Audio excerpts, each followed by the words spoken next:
The personal connection. The personal connection. The personal connection. The Personal Connection Podcast, the show where we explore the importance of the personal connection and how this translates into business. Discussing the topic with leading professionals to help you unlock the reach your company can have. The Personal Connection Podcast, brought to you by Emotive. One chance to interrupt, make it count. Imagery that instantly connects. So we're back, 2021, with the Personal Connection Podcast. And today I've got a very good friend of mine joining me, Steph Snade from the Leadership Transformation Academy. And why did I want to start the year with Steph? I think last year was such a tumultuous year for everyone. It was a proper roller coaster. And one of the things that has come out of it is people have started to take stock and look at things a little bit more, both themselves, looking at others, and looking at how we can improve everything that we do, from time to management to how we are as people. And we explored a whole range around this end of last year when we were looking at mental health and wellness. And I thought, you know what, let's just grab the bull by the horns. Let's transform where it matters, where it makes the biggest difference in a business. So for you as the listener, you can take on the tips that we're going to get and we're going to pull out of Steph today to really transform what you do, how you do it, and make 2021 your year. So Steph, welcome to the Personal Connection Podcast, mate. It's an absolute pleasure to have you on here. And I'm interested to see where this conversation could lead us, because it could be a long one. Hi, Stu. It is such a pleasure to be here. Thank you so much for having me. Yeah, absolutely. It's been one of those years, hasn't it, 2020, where it's been a lot of ups and downs, a lot of roller coasters. So yeah, absolutely. Really great to be here. Thank you. No, my absolute pleasure, mate. I mean, my whole thing when I started this podcast last year was about trying to bring leading professionals to the mic to discuss topics that can help the listener and exploring it from all different ways. And of course, I'm a photographer, a videographer. I make a visual connection for my clients, you being one of them. But I wanted the whole podcast to be more about the people behind the business, because that's what matters. It's people that connect, it's people that tell a story, it's people that buy people. And I think the way that you put yourself forward, especially when you're in leadership, is so critical. There's a real interesting dynamic, isn't there? And it's how you explore that and how you turn that on in the right way, I guess. Yeah, absolutely. You're absolutely spot on, Stu. So one of my favourite quotes of all time, which I sort of talk to people about quite a lot, is perception is reality. And what that really means is that the way people see you, the way you put yourself across, is the way people believe you are. So I read an article actually this year which said something along the lines of every person you meet has a different version of you inside your head. There's no one version of you. There's no one Stuart James. You know, there's like every person you meet, those thousands of people have all got their own little version of you. And that is based on their perception of you when they met you and their interactions with you. I thought that was totally mind-blowing and also really good because it reminds us of the impact that we have on people, the things that we need to take into account and the things that we need to consider. And certainly I've got sort of stories from working with leaders over the years. One specific example was an open plan office, and quite a senior leader would come in every morning and they'd walk through the side of the room into their office. And what they didn't realise was that because it was open plan, the way they walked through the room set the tone for everyone else in that room for the rest of the day. So if that person walked through, smiled and said good morning and seemed cheerful, everyone else felt positive and cheerful and relaxed. If that person walked through in a thunderstorm, everyone picked up on it, whether she said anything or not. And that was such a massive revelation to her to realise the impact she was having purely by being in a leadership position. So people will always look to leaders. So it's really important as a leader to walk your talk, to role model the right behaviours that you want to see, because people will totally pick up on your behaviours, your body language, the way you're coming across. And that has a massive impact on people. Totally. And it's really interesting that you said that, because it's very much a case of it's not what you say, it's also what you do and how you do it. People pick up on energies, and you walk into a room, bright, cheery, smiley, everyone, they feed off that energy. I love doing that. It's, every photo shoot, you go in super relaxed, super chilled out, and it's like, come on, no, we're going to have fun. We're going to pull out the absolute best in you. And when I get people turning around and saying, you see a real connection with the photos, I know that my energy has come through that person and back into the lenses sort of thing. It's gone full circle, and it's so damn important. Where if I go in drab and miserable, then you've got an immediate disconnect. And so that's a really interesting point. And it's sort of, I guess, as a leader, how do you even go about, the listener listening to this podcast now, how can they go about making sure that they do not create that discord or that disconnect that's going to cause problems, I guess? Yeah, I think that's a really great question. You're absolutely right. So obviously you and I are professionals that really care about what we do and really want to do a great job for our clients. So absolutely the same as you. If I'm going and delivering leadership development session, like a training session, for example, with a group, I'll absolutely bring the right energy to that, and I will encourage that energy, and I'll sort of build the energy up in the room essentially. And you have to do it a little bit more on Zoom, I'm finding now at the moment. So when I'm sort of training online, you have to give a little bit more, move your facial expressions a little bit more, which for me, that's fine because I've already got sort of Frank Spencer type of a face anyway. So, but even when I'm coaching, it's a very, very different energy. So when you're coaching, what you want to achieve is a much more of a calm, relaxed, equal energy, so that if someone is bringing you a situation that feels quite charged, you're able to help them to sort of dilute some of the energy within that, so that they can then look at it much more constructively. So it really does matter what energy you bring, even as us two as professionals being leaders in those situations and facilitators. In terms of what leaders can do, I would absolutely start to be aware of the way you're coming across to other people. So if you've already got a good self-understanding, if you've already got good, what we would call emotional intelligence and understanding of the way that you're coming across, the way that you sound to other people, if you're aware of the words that you're using, there's all sorts of cues that we convey to people without realizing that we're doing them. And actually, I remember when I was training in leadership profiling a couple of years ago now, they called it leakage. So what are you leaking out? What are you not intending to say? What words are you repetitively using? What body language are you using? What are you doing that you don't know you're doing? So again, the example I gave at the beginning about the lady walking through the room and you could tell she was in a really bad mood. So she might not have thought anyone noticed that, but they absolutely do. So you're totally right. What energy are you bringing? And it's not about saying, I'm not allowed to feel the way I feel. That's absolutely not right. But it's understanding the impact you're going to have and thinking, right, because I'm going to be walking in front of them for literally 30 seconds, I'm going to neutralize it, I'm going to smile, I'm going to say good morning, and that's going to have a positive impact. And then I can get into my office and I can deal with whatever it is that's going on that's a challenge. So I would say absolutely be aware. If you're not aware, then ask people. So ask people that you trust to tell you the truth, but also to be useful and constructive. So don't ask people that you think are just going to literally pick apart everything you do. That's not going to be such a valuable conversation. If you've got a team, if you're able to, maybe get some 360-degree feedback. So that's where you are, for example, completing a personality profile yourself, and then you'll get all the people around you to do that as well. So the people that work for you, your peers, and also your managers. So you can get a really good understanding of how you're coming across differently to different people, and you can sort of consolidate that and think, right, well, where are the things that I think I'm doing that actually my team say I'm absolutely not? And that does happen sometimes, that the manager will think they're really supportive, and then their managers think they're really supportive because they're showing them that support upwards, but actually downwards the team say, no, you're actually not very supportive to us at all. And then, Stu, what I would recommend they do is ask people what good support looks like to them, and then give it to them. It's about humility. It's about understanding the way you're coming across, and it's about asking people what they want from you as a manager. Absolutely. And as much as it's about humility, I think it's about humanity as well, isn't it? That's the point. Yeah. It's so important to remember that, the most important and most expensive and most vital part of any business and any transaction even are people. And it's humans. And we're becoming more and more reliant on technology.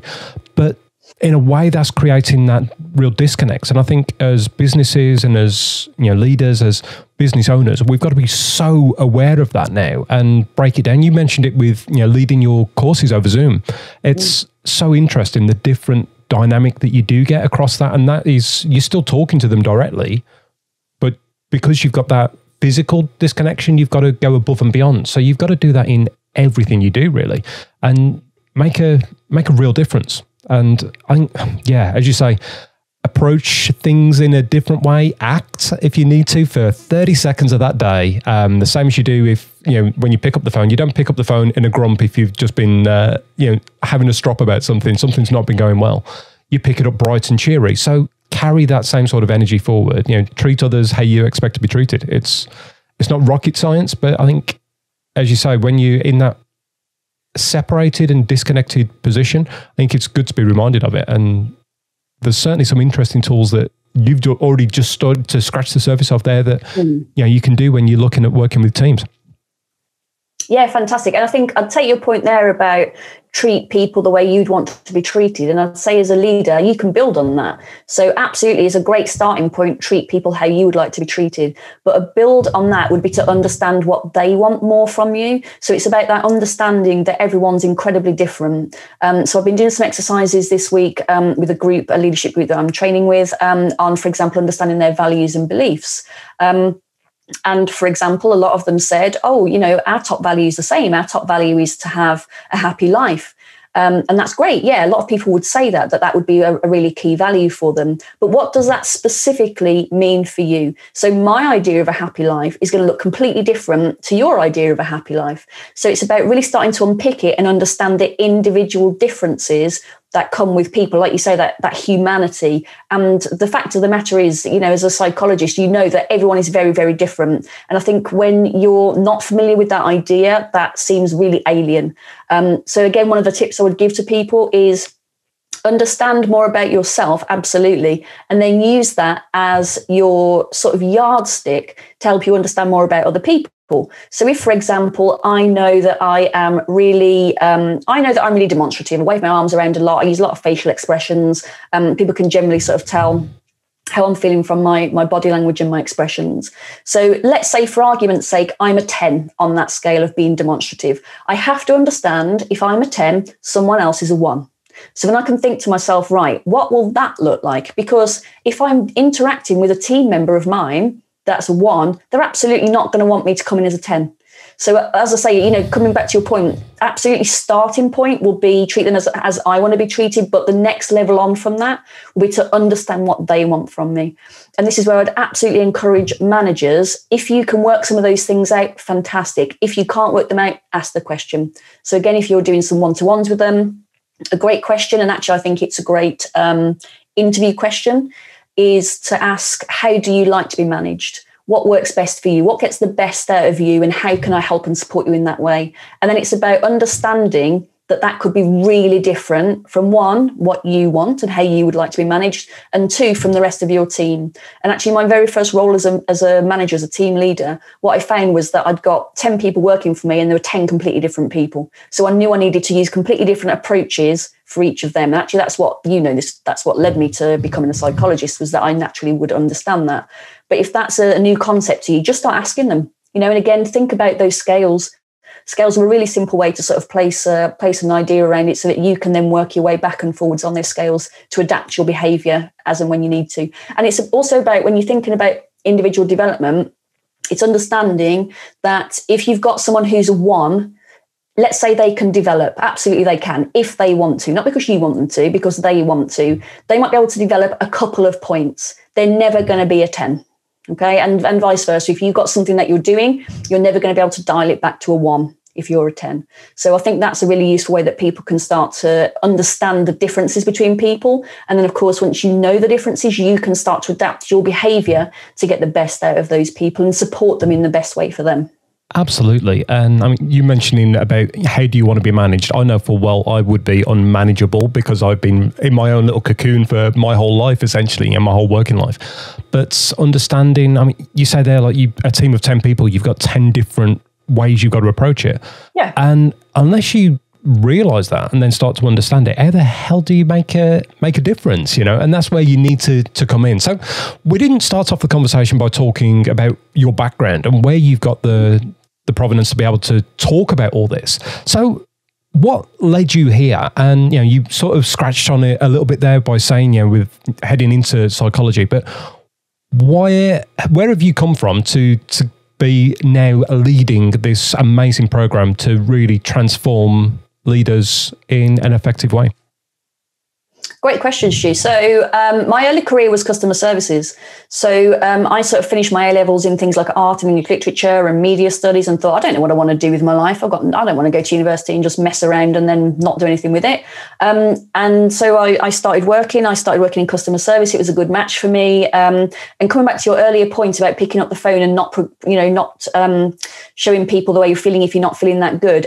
100%. That was always something that, was really important to me, was that if a customer's phoning and they're speaking to me, I could be having the worst day. That is not their problem. That is 100% not their problem. They don't need to hear anything other than me being helpful and happy and cheerful to speak to them. And I learned a lot through that. And again, this is the thing with leadership, is that you can pick up things just through life and just through, there's sort of expectations. And I think even at that stage, I remember speaking to our sort of ops director at the time, and saying, my approach is to understand and treat the customer how I think they want to be treated, or give the customer what I think they want. And he seemed to think that was some kind of wacky idea that was like, come to the customer on their own level. That's a good idea. But to me, it was just completely a normal thing to do. And that's why, of course, I ended up being quite good at that job. So it was at the point where I became promoted to team leader of my service delivery team that I realised quite quickly that actually that was something I was just naturally doing. I was naturally understanding different people's needs and trying to meet those needs. Whether I was doing a great job of it or not, I honestly have no idea. We're talking about a million years ago. I was in my early 20s. But it was just that natural understanding that that's what needed to happen, and understanding that, for example, I had one team member who, he was extremely competitive. So if I wanted to get him to do something, I could very easily set him a competition and he would really pull it out of the bag. Whereas other people, that would be such a turn off. For them, it was much more about giving, the customer a really good experience, for example. So it's understanding those values and beliefs that are sitting behind different people, and why it is that they're behaving in those ways. And there's a model called the iceberg model. And you can use an iceberg model for all sorts of things. But in this context, what I mean is people. So if we think about what we can see above the water, all we're really seeing is behaviour. We're hearing the words that they're saying. You're at the moment seeing the way that I'm waving my arms around. And that's what we see. That's the top of the iceberg. But we all know that icebergs, the majority of the mass is underneath. So when you're having a conversation with someone, what you're not seeing is the way they were brought up, their relationships with their parents, their relationships with their school teachers, what they were good at school. You're not seeing the culture they were brought up in. You're not understanding anything about their religion or about their preferences or about their strengths or about their weaknesses. You're not understanding anything about what happened to them that morning. You're not understanding what's going on in their family at the moment, what challenges they might have had, if they have, any physical injuries or issues. There's such a, I could go on, there's such a ton of stuff we don't know. And all of that goes towards creating this very small amount of information that we see. And it's very, very easy for us to see each other and think we're very similar when actually we're probably very unique. Absolutely. And everyone is completely unique, but it's easy to not realize that, isn't it? And just say, maybe even follow the mantra that I mentioned of treat others how you want to be treated. No, man, that's not correct. What you said is correct, is treat others how they want to be treated. And that's the difference. Maybe it's because I've been isolated in my own working environment that I see things in a slightly different way. But it's appreciating that, isn't it? And appreciating that everyone is different. But I mean, of course, with your business, you've worked with major corporations and big teams. And then you've brought everything back now to working with an individual and, groups of individuals anyway. And what's the biggest twist and change for that for you? And why the change? What's brought you to, let's get under the skin of Steph and find out why it's individual people that really, really matter to you. Yeah, I've just realised I didn't really answer your question about sort of That's fine, mate. Don't you worry. It's all good. LinkedIn, degree this, degree that. There you go. So what's brought me here? I think for me, it was really important to be able to offer a broader range of people the kind of services that normally only a corporate that can spend a lot of money on learning and development can get. So as you already know, women and sort of equality in leadership from a gender point of view is incredibly important to me.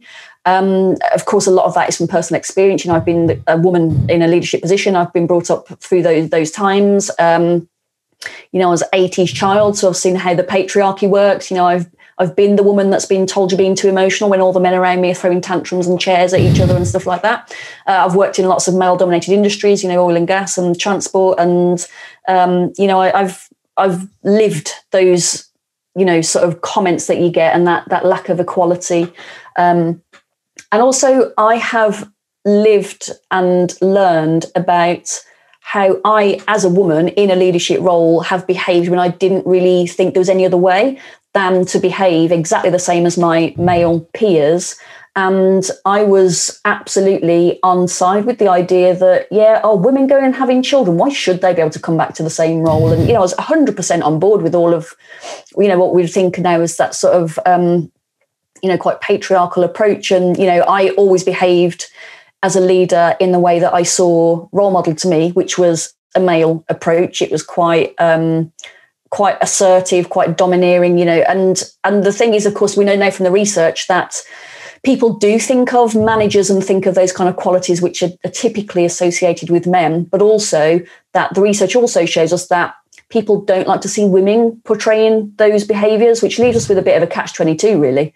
So we tend to think of managers in one particular way or leaders in one particular way. That really cuts out not just women, that cuts out an incredible breadth of diversity that we're totally missing out on. And that is really, really important to me, to be able to feel like I'm doing something that's pushing the bar on that. So I absolutely don't think that I'm going to be the one that solves all of the world's problems in this area, but I absolutely want to play a part in that and driving that issue forward and trying to help all people to see how it could be, which is it could be incredibly diverse. It could be incredibly innovative. Leaders don't need to act or think in a certain way to be great leaders. So that's very much the way that I'm sort of moving forward. And I've spent a lot of time this summer researching what are the challenges, what are the issues, what are the ambitions of women in leadership, management, business ownership roles.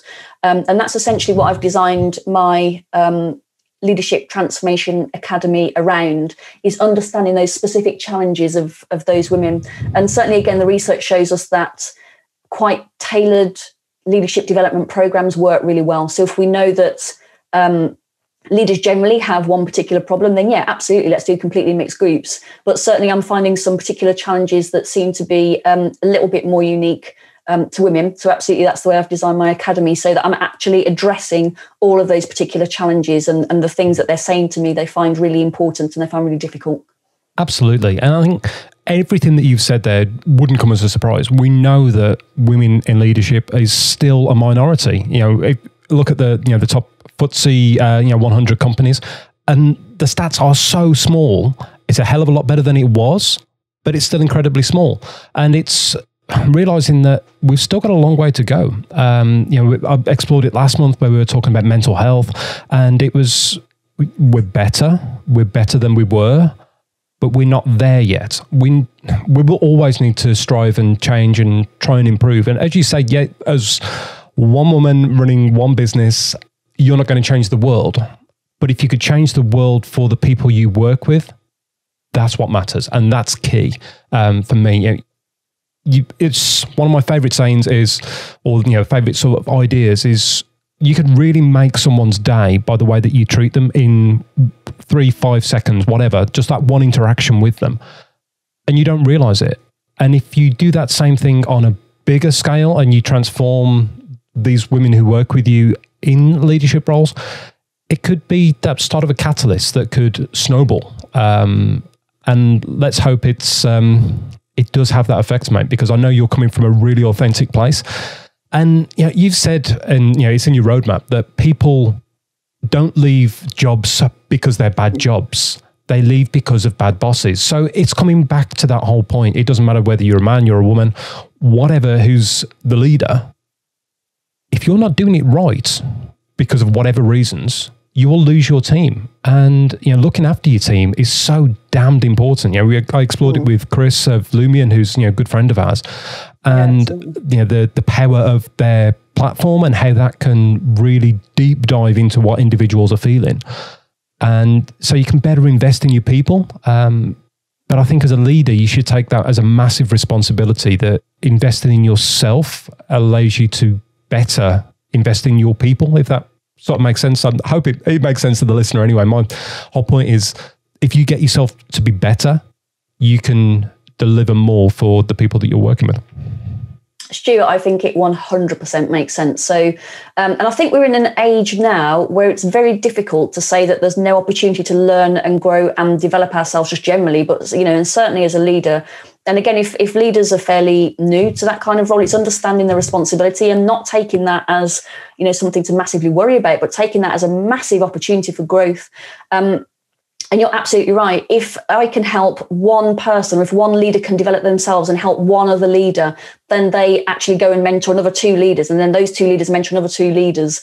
You know, I'm terrible at mental maths. I work that out to be about 4 million people. Yeah, I think that's close. So, that's close. Yeah, that knock-on effect. Yeah. So this is it. If we've got, from my point of view, if we've got great female leaders that feel authentic and are being themselves, but also doing a fantastic job developing their people, influencing, having impact, that can only be a good thing. Because again, then they're role modeling that to other leaders in the business, male, female, any other, you know, diverse groups. They're role modeling that, and then they can role model it. And I think we all know, I know that, as you say, you've been self-employed forever. So I know that all of us listening that have had a good boss, you can learn so much from them. Don't get me wrong, you learn a lot from a bad boss as well. Although unfortunately, some people just see that bad boss as the model for leadership, and they just copy that rather than learning what that feels like and that they don't want other people to feel like that. So absolutely having good role models and seeing people from those different diverse groups role modeling these roles and showing people this is possible. Yeah, I think it's absolutely fantastic. And you mentioned about making a difference for one person, and there's a story, isn't there, about people walking down a beach, and you know the storm has washed a load of starfish onto the beach, and the person picks one up and throws it back in, and the other person says to them, well, that's not going to make much of a difference. They said, well, it makes a difference to that one. And that's the point, isn't it? Even those small things. And a friend of ours, Richard Hunter Rice, talks about progress, not perfection, and that absolutely is getting drilled into me. So if you can just do a little bit to develop, and, you know, as I've said, you know, there's lots of different ways you can develop these days.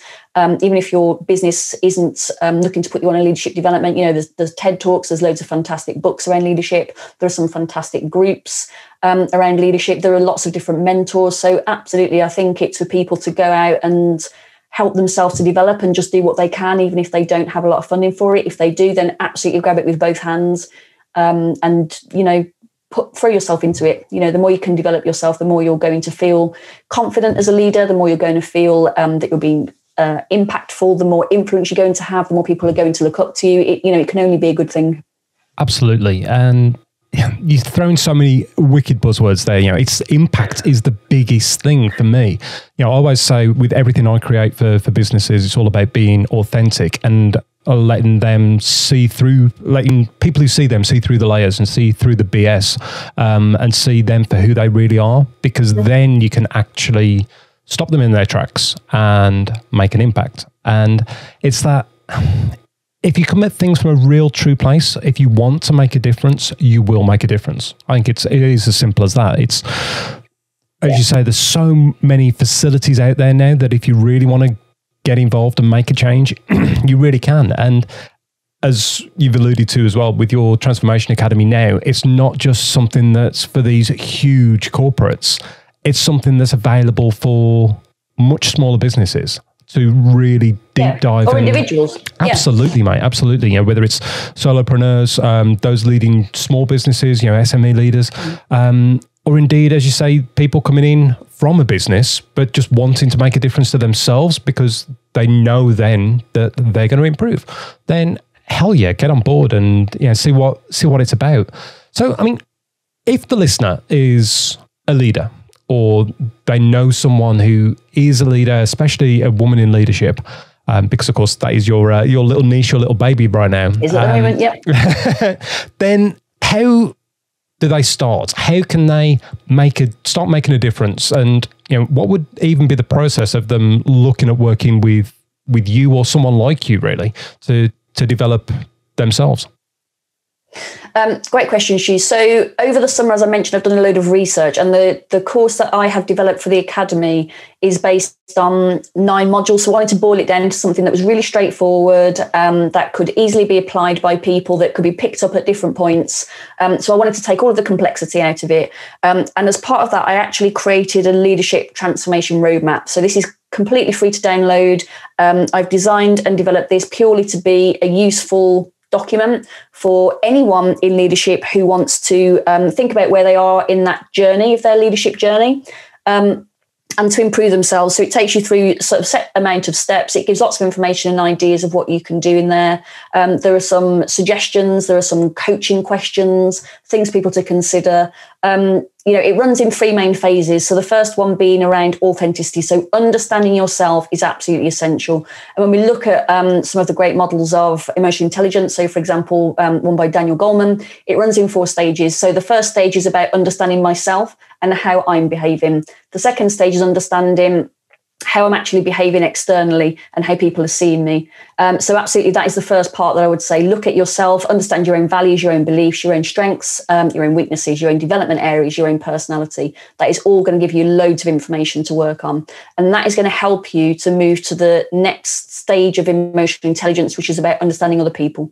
So the more you understand yourself, you can then move on to step 3, which is understanding other people. And then lastly, step 4, which is managing your behavior with relation to other people.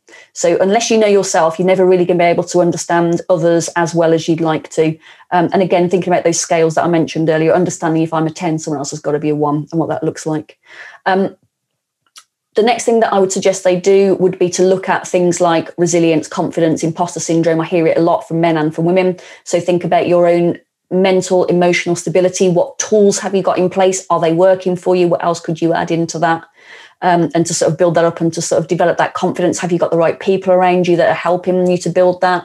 Have you got people around you that are trying to drag you down?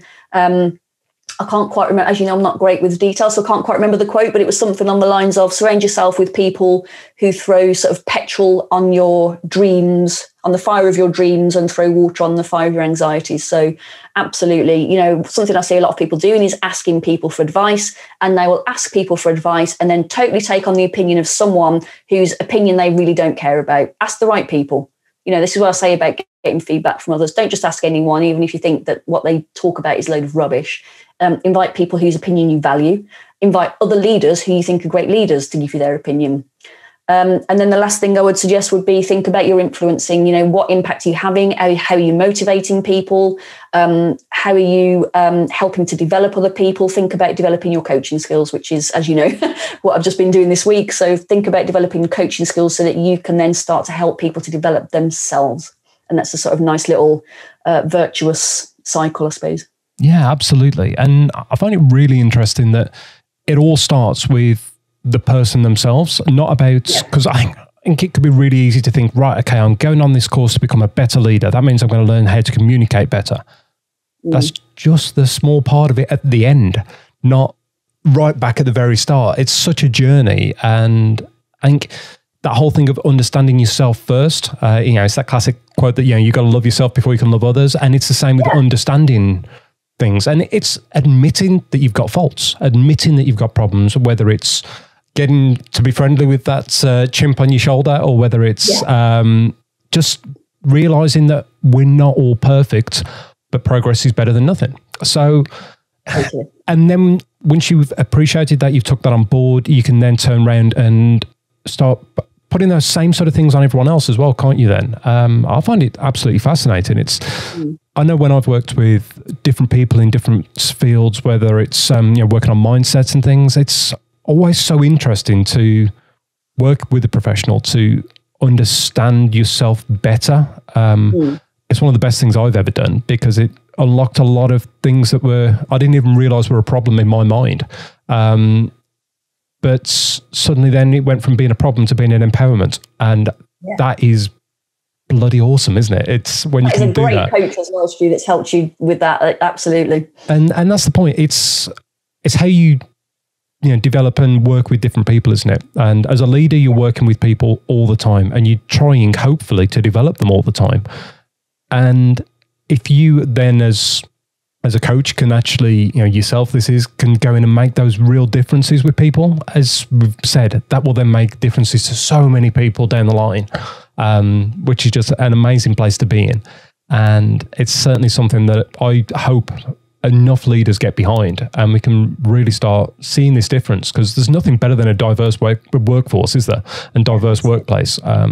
We think about whether it's a B2C company or a B2B company, there's going to be a woman in the mix somewhere that you're either selling to or something else. So why not have them right at the top, guiding and leading us to understand things a lot better? We've moved on in marketing and advertising a hell of a lot from the 70s and the 80s, thank goodness, but it's all completely changed, and it's much more emotionally intelligent now, and I think that's a really powerful place to be. Absolutely. It's about, again, like if you think about current affairs, it's about understanding that this change is happening. As you say, we're not there yet, but all of the right things are happening. Of course, we'd all love it to be perfect tomorrow. But again, progress, not perfection. But we've seen some incredible female leaders coming through now, aren't we? So, of course, we've got Jacinda over in I want to say Australia, but it's New Zealand. Yeah. Absolutely amazing woman. If ever you want to see a role model, incredible. Yeah. Absolutely incredible. Completely broken down the idea that you can't be in a senior leadership position and have children and bring them up at the same time. Absolutely has broken down so many barriers, has demonstrated how taking that authentic, empathetic, compassionate approach can absolutely be more than as strong as taking a dictatorial direct approach.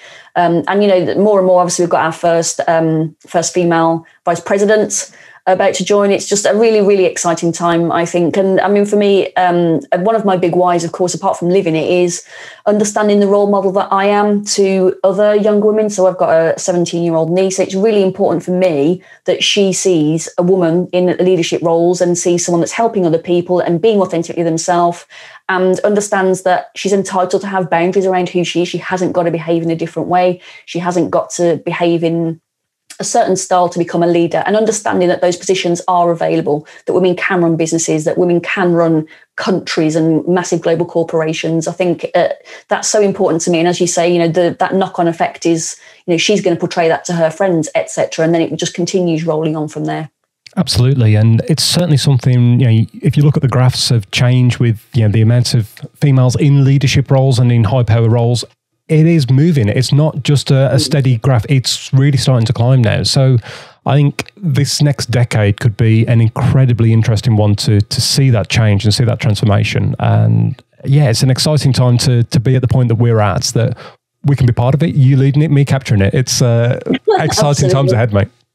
Yeah, I'm giving you a massive sort of smile, which I know no one can see.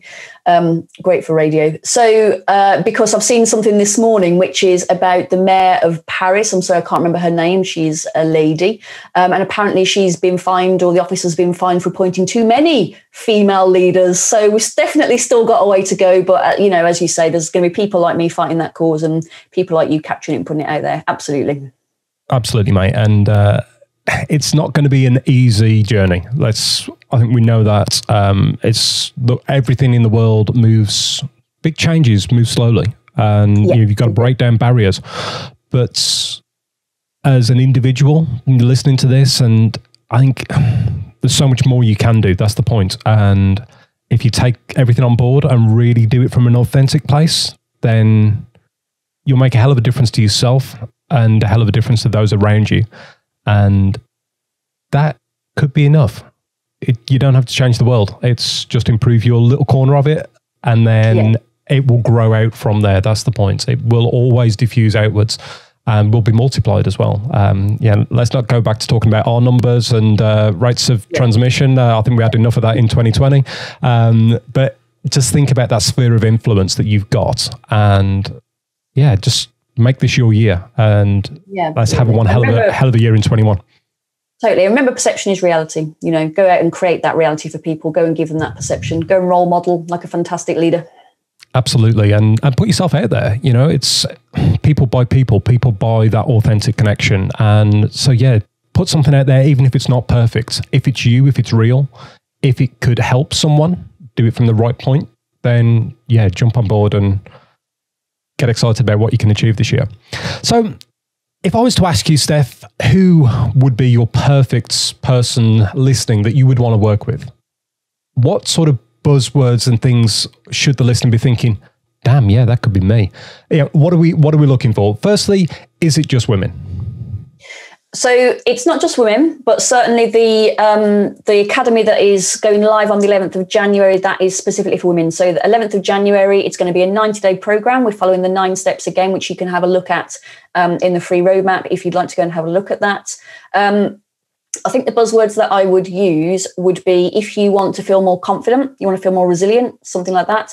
If you want to feel more skilled or to have your skills tweaked or validated, absolutely. I think that's who it's for. If you want to have more influence and impact, I think that's really important. And if you want to get your mindset right, so that could be your mindset, for example, around managing others. That could be your mindset around self-management and resilience. That could be your mindset around what kind of leader you want to be. So I know that was a lot of words for about 5 buzzwords, but yeah, those are the kind of people that I think I can really help.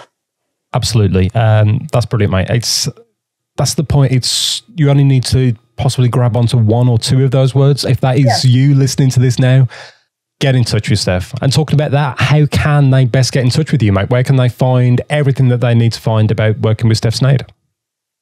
That's an excellent question, Stu. So I'm going to ask you to pop some links when you share this. I'll put the links in the show notes, mate. But where are people best to connect with you, mate? Best place to connect with me is on LinkedIn. So if you go and search Stephanie Snade, Snade, I am the only one. It's a lovely, unusual name, which makes me easy to be found. So if you want to connect with me on there, I would, it'd be my absolute pleasure to meet you.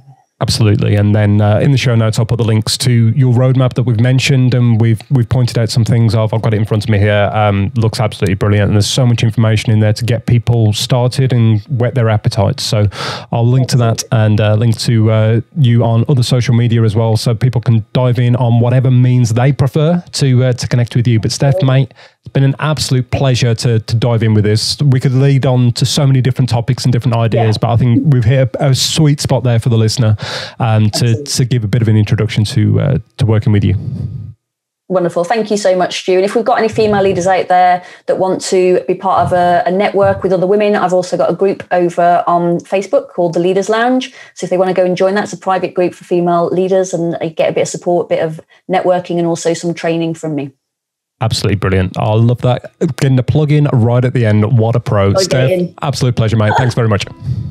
Thank you so much, Stu. It's been my total pleasure. So there we have it. What a way to kick off 2021. Hopefully this is going to be a year of transformation for us all. And if you as a listener are thinking, you know what, that really resonated with me, I want to make a change, jump on to the links in the show notes. Dive into that free roadmap and have a look at some of the hints and tips and the program that Steph's laid out. I know if you want to make a real difference to yourself as a leader, Steph is the go-to. And let's hope this is the start of a great year for us all. Sure, we've got a few challenges ahead, but if we all embrace it together, it will be one fabulous year, and definitely better than last year. Take care, and I'll see you in the next show.